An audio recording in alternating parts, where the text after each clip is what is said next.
Patient আপনার মেয়ে এখন কি অক্সিজেন লাগে? জি। অক্সিজেন লাগে এবং অক্সিজেন ছাড়া মোটামুটি থাকতে পারে না। জি। তোর রক্ত দিতে হয় কত মাস বয়স থেকে বললেন? 9 মাস। 9 মাস। রোগের নাম কি জানেন? থ্যালাসেমিয়া। তাহলে থ্যালাসেমিয়ার একজন পেশেন্ট যাকে মানে অক্সিজেনের উপর থাকতে হয়, অক্সিজেন ডিপেন্ডেন্ট, এবং এখানে আমাদের চেস্ট এক্সরে, এবং এই চেস্ট এক্সরে আমরা যদি লাং ফিল্ডের দিকে তাকাই তাহলে দেখব যে এখানে মিলিয়ারি মোটলিংয়ের মতো, তাই না? নোডুলার শেডোজ, বাইলেটার মানে মিলিয়ারি শেডোজ বা in between miliary and nodular shadows, তার সাইজ যদি আমরা বলি।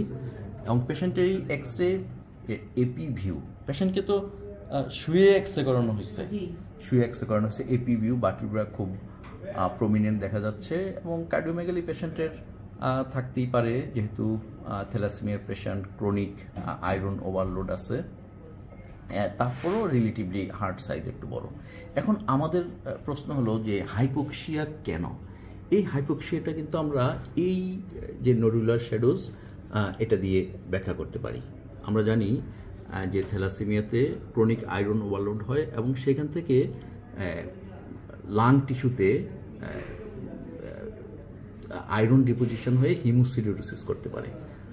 আরেকটা হিমোসিডোরোসিস হতে পারে যে প্রাইমারি হিমোসিডোরোসিস, সেখানে কোনো ব্লাড ট্রান্সফিউশন বা আয়রন ওভারলোডের হিস্ট্রি থাকে না, তার একটা কনজেনিটালি একটা জেনেটিক কজে তার লাংসে ক্রনিক ব্লিডিং হয়, রিপিটেড ব্লিডিং হয়, এবং সেই ব্লিডিং হয়ে সেই আয়রনটা লাংসে ডিপোজিশন হয় এবং হিমোসিডোরোসিস করে, সেটা ইডিওপ্যাথিক পালমারি হিমোসিডোরোসিস।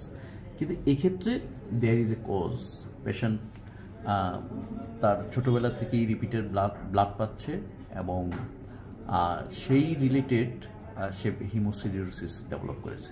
সুতরাং আমরা যখন এরকম মিলিয়ারি মোটলিং শ্যাডো পাবো বা মিলিয়ারি মোটলিং লাইক শ্যাডো পাবো, তখন হিমোসিডোরোসিসকে কিন্তু মাথায় রাখতে হবে, অ্যাটলিস্ট শেষের দিকে হলেও, এটা কনটেক্সট অনুসারে।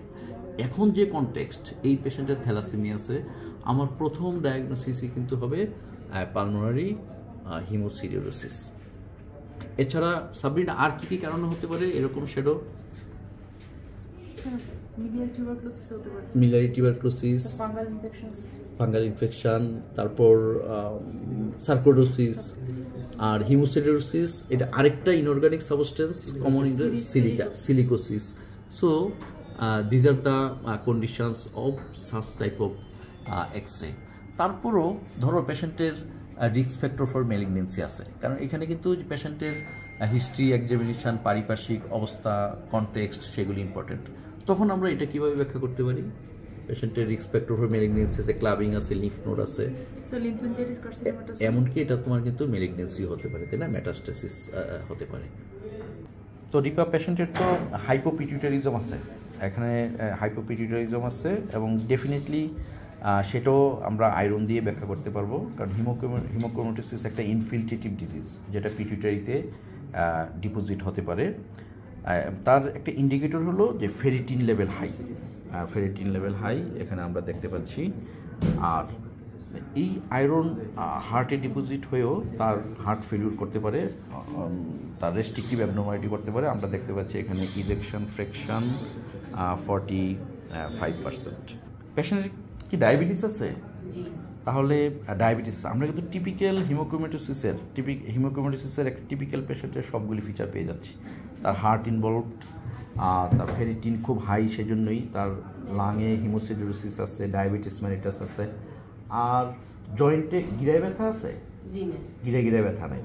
তারপর যদি জয়েন্ট পেইন থাকতে পারে, স্কিন চেঞ্জ হতে পারে, তাহলে এই সবগুলো। তারপর সিএলডি, তার লিভারে ইনভলভমেন্ট হয়ে তার সিএলডি হতে পারে, তাই না?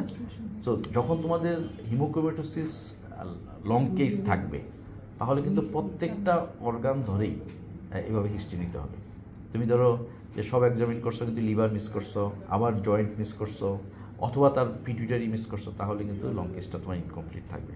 তাহলে দিজ আর দ্য অর্গানস। আমরা এই পেশেন্টকেই চিন্তা করি, তার পিটুইটারি, লাং, হার্ট, তারপর প্যানক্রিয়াস, ডায়াবেটিস ইনভলভ, লিভার, সেগুলি ইনভলভ হয়েছে, হয়তো স্কিনটা স্পেয়ার করেছে। তো তো এই সবগুলি পয়েন্ট, সবগুলি অর্গান মাথায় রেখে হিস্ট্রি সাজিয়ে তারপর তোমার লং টেস্ট কমপ্লিট হবে, otherwise this will be incomplete one.